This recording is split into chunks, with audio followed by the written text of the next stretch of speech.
Ce corps est ton instrument, cette volonté est ta servante, cette intelligence est ton outil, et le tout n'est que toi-même. Mannath Shri Jagannatho Madguru Shri Jagadguru Mamatma Sarvabhutatma Tasmai Shri Gurave Namaha Shri Gurave Namaha Vidyate hridaya granthishchidyante sarva sanshaya shiyante chasya karamani tasmin drishte paramare brahmaivedamamritam parastha brahmaivedamamritam parastha brahma paschat brahma dakshinataschottarena adhaschodhancha prasiddham brahmaivedam vishwamidam varishtham Dvasuparna sayoja sakhaya samanam vruksham parishasvajate tayoranyah vippalam swadatya nasnanyo abhijapashite samane vrukshe purusho nimagno hanishaya शोचते मुह्यमानः जुष्टं यदा पश्यति अन्यमेषवस्य महिमानमिति वीतशोकः सत्यमेव जयते नामृतम् सत्यमेव जयते नामृतम् सत्येन पन्था विगतो देवयानः येनाभ्रमन्ति ऋषयो यप्तकामा यत्र तं सत्यस्य परमं निधानम् ॐ माया हि वरदे देवी सर्वार्थसाधिके Mantras of our Lord Sri Aurobindo. Our Lord Sri Aurobindo says, keep yourself open to the Divine Mother. Remember her always and let her force work in you, rejecting all other influences. That is the rule for integral yoga. With always our love and blessings, says our Lord Sri Aurobindo.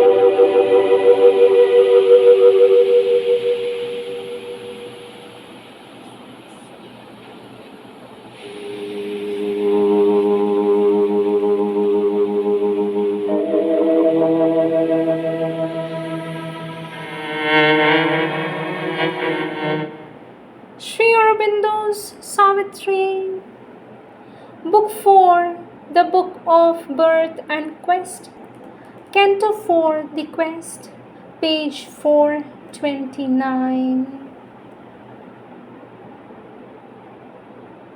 Inexorably faithful to their task, they hold his nature's sequence in their guard, carrying the unbroken thread old lives have spun.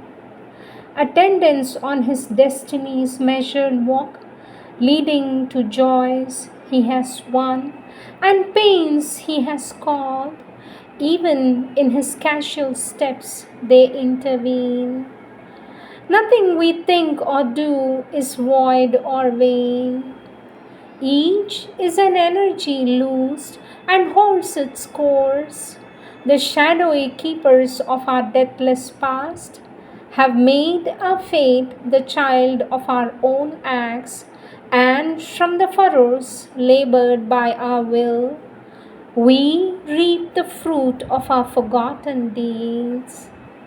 But since unseen the tree that bore this fruit, and we live in a present born from an unknown past.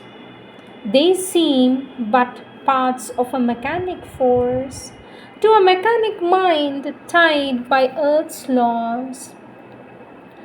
Yet are they instruments of a will supreme, watched by a still, all-seeing eye above, a prescient architect of fate and chance who builds our lives on a foreseen design, the meaning knows and consequence of each step, and watches the inferior stumbling powers. Upon her silent heights she was aware of a calm presence throned above her brows, who saw the goal and chose each fateful curve. It used the body for its pedestal, the eyes that wandered where its searchlight fires, the hands that held the reins its living took. All was the working of an ancient plan, a way prepared by an unerring guide.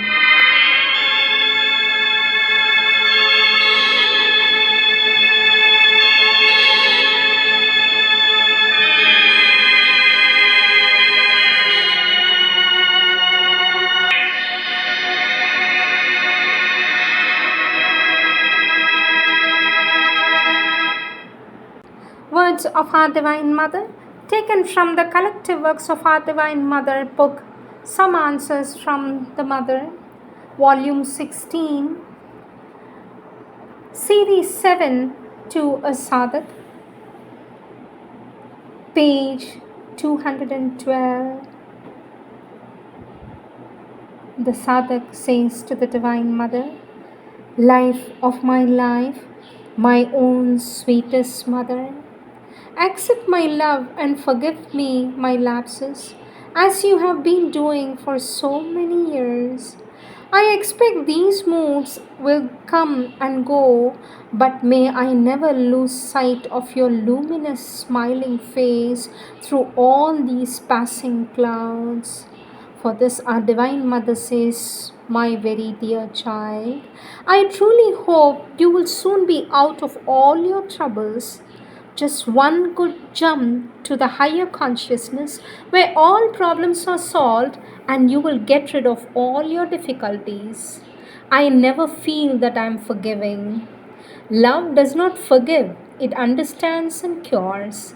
My love and blessings are always with you, says our Divine Mother. And our Divine Mother says, let divine love be your goal, let pure love be your way. Be always true to your love, and all difficulties will be conquered. Love and blessings to my dear child. This was written on 9th September 1939. That Sadhak writes to our Divine Mother and says, my dear loving sweet Mother, in my birthday book, Sri Aurobindo has written, rise into the higher consciousness. Let its light control and transform the nature. Some time back, you wrote to me, one good jump to the higher consciousness where all problems are solved and you will get rid of your difficulties. Sweet Mother, now what exactly is this higher consciousness and how may I rise or jump into it? And again, you have said, let divine love be your goal, let pure love be your way, be always true to your true love, and all difficulties will be conquered. Sweet Mother, is this higher consciousness the same thing as a state of pure love? And if so, how could it be related to a state of higher knowledge? For this, our Divine Mother writes, the higher consciousness is a state of pure love, but it is also a state of pure openness to the divine knowledge. There is no opposition there between these two kindred things. It is the mind that makes them separate.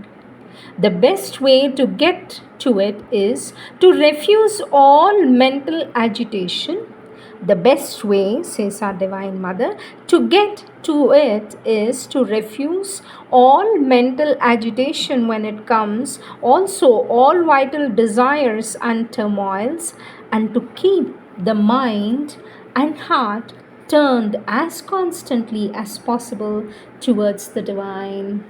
The love for the divine is the strongest force for doing this, says our Divine Mother, with my love and blessings. Our Divine Mother says, my dear child, whenever you require spiritual help, I am always there to give you that help under whatever form it can take. Let this year bring you the power to smile in all circumstances, for a smile acts upon difficulties as the sun upon the clouds, it disperses them. Our Divine Mother says, my dear child, here is the program for this year. Unify your whole being around your highest consciousness and do not let your mind work at random. Doubt is not a sport to indulge with impunity. It is a poison which drop by drop corrodes the soul. The divine's grace is there. Open your door and welcome it. With always my love and blessings, says our Divine Mother. Next, Series 8, Letters to a Young Captain, page 221. To a young captain in the Sri Aurobindo Ashram Department of Physical Education, the Sadhak writes, Sweet Mother, what's the difference between psychic change and spiritual change? For this, our Divine Mother says, the psychic change is the change that puts you in contact with the immanent divine, the divine who is at the center of each being and of whom the psychic being is the sheath and the expression. But the psychic change, one passes from the individual divine to the universal divine and finally to the transcendent. The spiritual change puts you directly in contact with the Supreme. For that, the sadhak says, Sweet Mother, how can one make one's psychic personality grow?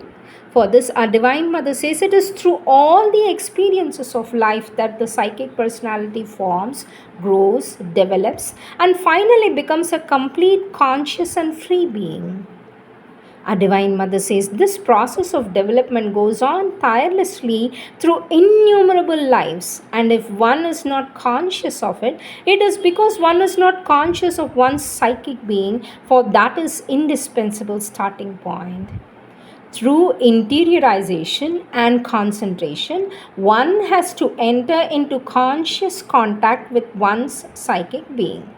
Let me repeat. Our Divine Mother says through interiorization and concentration, one has to enter into conscious contact with one's psychic being.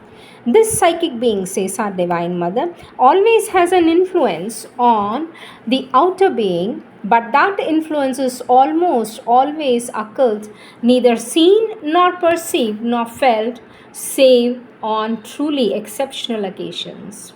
In order to strengthen the contact and aid, if possible, the development of the conscious psychic personality, one should, while concentrating, turn towards it, aspire to know it, and feel it, and open oneself to receive its influence, and take great care each time that one receives an indication from it to follow it very scrupulously and sincerely. To live in a greater aspiration, to take care to become inwardly calm and remain so always as far as possible, to cultivate a perfect sincerity in all the activities of one's being, these are the essential conditions for the growth of the psychic being. Question, Sweet Mother, how can one silence the mind, remain quiet at the same time have an aspiration, an intensity or a widening? Because as soon as one aspires, isn't it the mind that aspires? For this, our Divine Mother says no. Aspiration as well as widening and intensity comes from the heart, the emotional center, the door of the psychic, or rather the door leading to the psychic. The mind, by its nature, says our Divine Mother, is curious and interested. It sees, it observes, and it understands and explains, and with all the activity, it disturbs the experience and diminishes its intensity and force. On the other hand, the more quiet and silent the mind is, the more can one aspire, rise up from the depths of the heart in the fullness of its ardor, says our Divine Mother.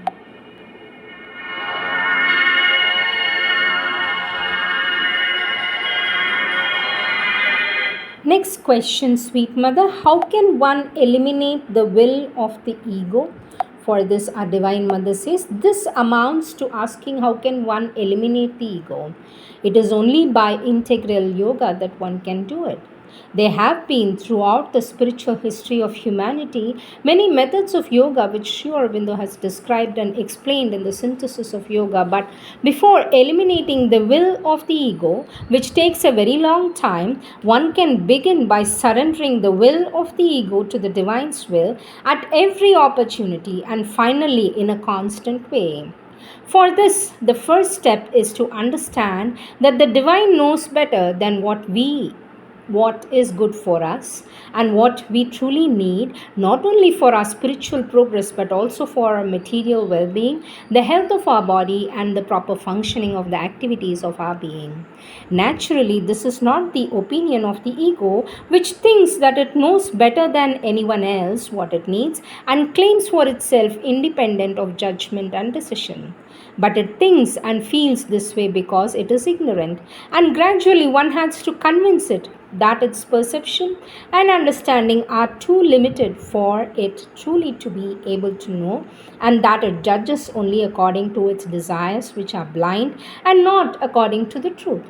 For the desires are not the expression of the needs but of the preferences, says our Divine Mother.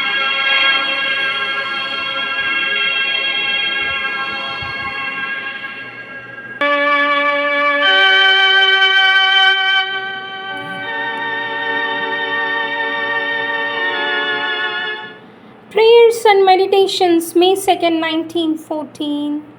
Beyond all human conceptions, even the most marvelous, beyond all human feelings, even the most sublime, beyond the most magnificent aspirations and the purest flights, beyond love, knowledge, and the oneness of the being, I would enter into constant communion with Thee, O Lord. Free from all shackles, I shall be Thyself. It will be Thou who will see the world through this body. It will be Thou who will act in the world through this instrument. In me is the calm serenity of perfect certitude.